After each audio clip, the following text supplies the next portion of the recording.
మిత్రులారా, ఈరోజు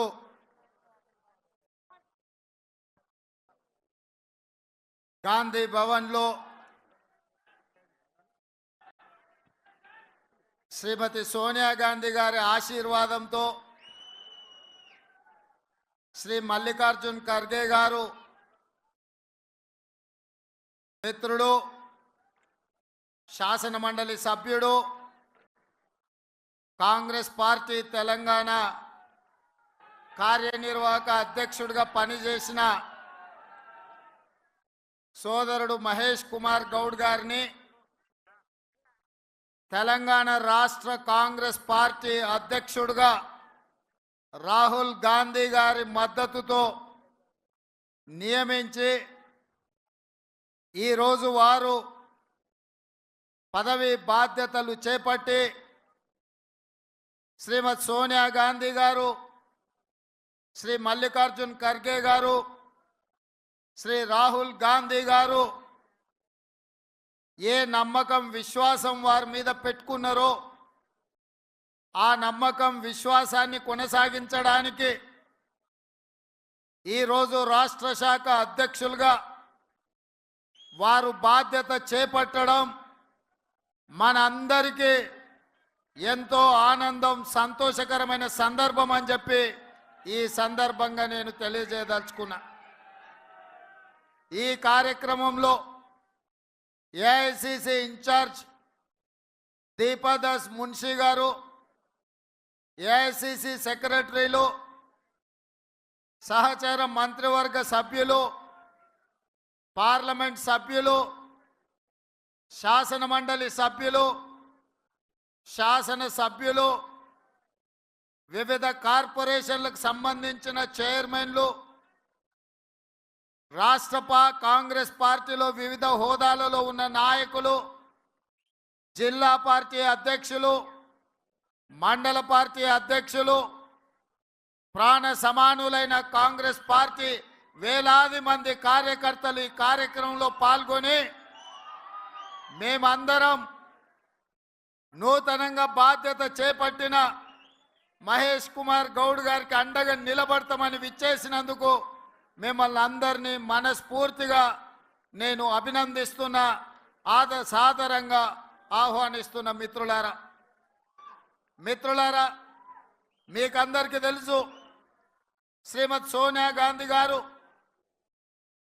ఎన్నో ఇబ్బందులను, ఎన్నో ఒడిదుడుకులను ఎదుర్కొని ఎన్నో అవాంతరాలను అధిగమించి జూన్ 2, 2014 నాడు తెలంగాణ రాష్ట్ర కళ సాకారం చేసి 60 సంవత్సరాల మన ఆకాంక్ష 2004లో శ్రీమతి సోనియా గాంధీ గారు మనకి ఏదైతే మాట ఇచ్చిండ్రో ఆ మాట నిలబెట్టుకొని తెలంగాణ రాష్ట్రాన్ని ఏర్పాటు చేసిండ్రు. కానీ ఏర్పడిన తెలంగాణ రాష్ట్రంలో 10 సంవత్సరాలు 2 సార్లు ఎన్నికలు జరిగిన వివిధ కారణాల చేత కాంగ్రెస్ పార్టీ అధికారంలోకి రాలేకపోయింది. అందుకే 2014 నుంచి తెలంగాణ ప్రజలు ఎదుర్కొంటున్న సమస్యలను, అపరిష్కృతంగా ఉన్న సమస్యల్ని పరిష్కరించడానికి కాంగ్రెస్ పార్టీ కార్యకర్తలు నానా కష్టాలు ఎదుర్కొని తెలంగాణ రాష్ట్రంలో జరిగిన 3వ ఎన్నికలలో కాంగ్రెస్ పార్టీని అధికారంలోకి తీసుకురావడం జరిగింది. ఇవాళ మిత్రులారా, మీకందరికీ తెలుసు జూన్ 27 నాడు 2021 శ్రీమతి సోనియా గాంధీ గారు నన్ను కాంగ్రెస్ పార్టీ తెలంగాణ శాఖ అధ్యక్షుడిగా నియమిస్తే పెద్దలు ఉత్తమ్ కుమార్ రెడ్డి గారు, పట్టి విక్రమార్క గారి సహకారంతో జూలై 7 నాడు 2021 కాంగ్రెస్ పార్టీ తెలంగాణ శాఖ అధ్యక్షుడిగా బాధ్యత చేపట్టి ఆనాటి నుండి ఈనాటి వరకు దాదాపుగా 38 నెలలు నిరంతరం కాంగ్రెస్ పార్టీ కార్యకర్తలని సమన్వయం చేసుకుంటూ ప్రజా సమస్యల్ని పరిష్కరించుకుంటూ ముందుకు సాగడం జరిగింది.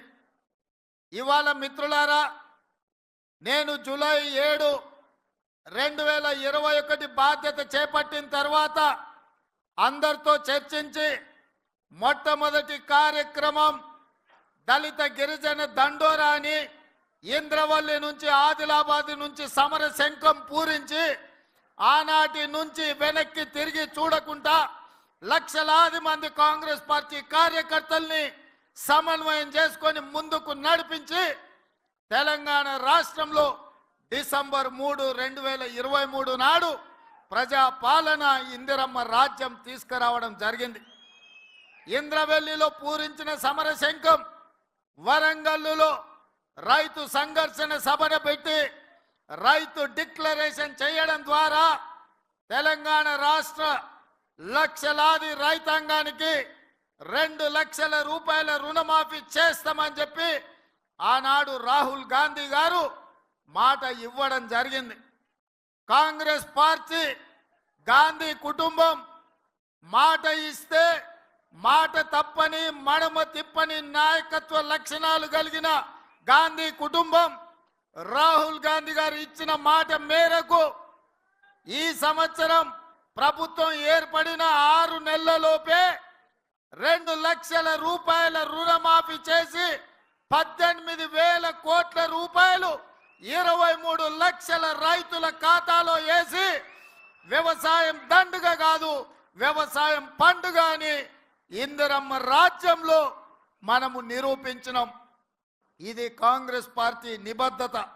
ఇదే కాదు, సెప్టెంబర్ 17, 2023 నాడు రాజీవ్ గాంధీ ప్రాంగణం తుక్కుగూడ రంగారెడ్డి జిల్లాలో శ్రీమతి సోనియా గాంధీ గారు, శ్రీ మల్లికార్జున్ ఖర్గే గారి నేతృత్వంలో తెలంగాణ రాష్ట్ర కాంగ్రెస్ పార్టీ 6 గ్యారెంటీలను తెలంగాణ ప్రజలకిచ్చి 6 గ్యారెంటీలను ముందు పెట్టుకొని మనం ప్రజల దగ్గరికి వెళ్ళడం జరిగింది. మనం చెప్పిన మానాడు మార్పు రావాలి అంటే, మార్పు కావాలి అంటే కాంగ్రెస్ రావాలి అని తండాలలో, గూడాలలో, మారుమూల పల్లెల్లో ప్రతి పేదవాడి గుండె తట్టి ఈ తెలంగాణ రాష్ట్రంలో పేదలు ఎదుర్కొంటున్న కష్టాలు తీరాలి, రైతులు బాగుపడాలి, విద్యార్థులు చదువుకోవాలి, నిరుద్యోగ యువకులకు ఉద్యోగ ఉపాధి అవకాశాలు రావాలి, ఈ తెలంగాణ రాష్ట్రంలో ప్రజాస్వామ్యం మనుగడ సాగించాలి అని చెప్పి ఆనాడు ఒక పక్కన బట్టి విక్రమార్క గారు, ఇంకొక పక్కన నేను పాదయాత్ర చేపట్టి ప్రతి పేదవాడి దగ్గరికి వెళ్ళడం జరిగింది. సీతక్క, సమ్మక్క సార్లక్క నుంచి సీతక్క నేతృత్వంలో నేను పాదయాత్ర మొదలు పెడితే బట్టి విక్రమార్క గారు ఆదిలాబాద్లో నుంచి పాదయాత్ర మొదలు పెట్టడం జరిగింది. ప్రజల దగ్గరికి వెళ్ళినాం, పార్టీ విధానాలు వివరించినాం. కాంగ్రెస్ అధికారంలోకి వస్తేనే పేదల బతుకులు బాగుపడతాయని ప్రజలకు చెప్పినాం.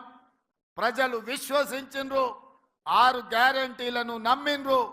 6 గ్యారెంటీలను దృష్టిలో పెట్టుకొని కాంగ్రెస్కు అధికారాన్ని కట్టబెట్టిండ్రు. అందుకే డిసెంబర్ 3, 2023 నాడు కాంగ్రెస్ గెలిస్తే డిసెంబర్ 7 నాడు మనం ప్రభుత్వాన్ని ఏర్పాటు చేసినాం. వేలాది మంది ముందు ఎల్బీ స్టేడియంలో ప్రమాణ స్వీకారం చేసినాం. 48 గంటలు కూడా ఆగకుండా శాసనసభ సమావేశాలను ఏర్పాటు చేసి మొదటి 2 గ్యారెంటీలను డిసెంబర్ 9, 2023 నాడే ఆడబిడ్డలకు ఆర్టీసీలో ఉచిత బస్సు ప్రయాణాన్ని అందిస్తామని ఇయాలటికి 85 కోట్ల మంది ఆడబిడ్డలు ఈ రోజు పొన్నం ప్రభాకర్ గారి నేతృత్వంలో ఉన్న రవాణా శాఖలో ఈ రోజు ఉచితంగా బస్సులలో ప్రయాణం చేస్తున్నారు. ఇదే కాదు, పేదవాడికి వైద్యం అందించాలి.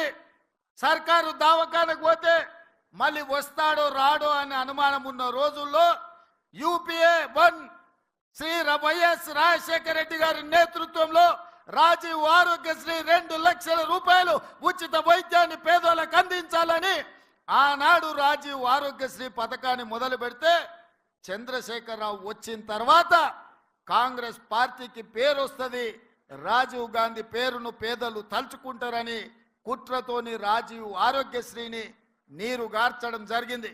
కానీ కాంగ్రెస్ పార్టీ అధికారంలోకి వచ్చిన 48 గంటల లోపలే రాజీవ్ ఆరోగ్యశ్రీని 10 లక్షల రూపాయలకు పెంచి ప్రతి పేదవాడిని ఆదుకుంటాం. ఏసేదో అపోలో శ్రీమంతులే కాదు, పేదవాడు కూడా మహారాజులాగా వెళ్ళి వైద్యం చేయించుకొని ఇంటికి వెళ్లే విధంగా 10 లక్షల రూపాయల రాజీవ్ ఆరోగ్యశ్రీని 48 గంటల్లోనే అమలు చేసి కాంగ్రెస్ పార్టీ పేదల ప్రభుత్వం అని నిరూపించినాం.